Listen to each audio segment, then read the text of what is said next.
আমার বিনা পয়সার কোচিং দেখতেই পাচ্ছেন, এখানে 157টা অসহায় দুস্থ পরিবারের বাচ্চা আছে। বিনা পয়সার কোচিং বলতে এই সমস্ত বাচ্চাগুলো হলো সেই সমস্ত পরিবারে যাদের বাবা মারা মাঠে ঘাটে কাজ করে, কারো কারো বাবা নেই, মারা গেছে, মা মারা গেছে, মা ছেড়েও পালিয়ে গেছে।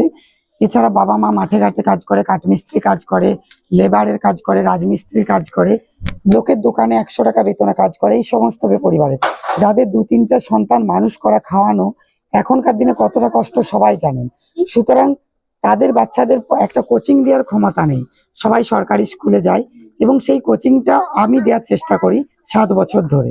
এবং আমার সমস্ত উপার্জন, আমার ইনকাম সমস্ত কিছু দিয়ে এদের সমস্ত আবদার মিটিয়েছি। একটা সময় আমি নিঃস্ব হয়ে গেছি, 2টো দোকান বিক্রি হয়েছে, আমার শোনাচ্ছে।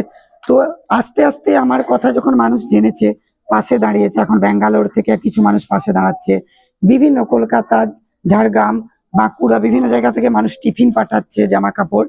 এটাই আমার পাওয়া। তাই সবাই পাশে থাকবেন, সহযোগিতা করবেন। হয়তো আমার ব্যবসা এখন আর চলে না, দেখা যায় কতটা টেনে নিয়ে যেতে পারি। আপনারা আশীর্বাদ করুন যেন ভালো থাকি।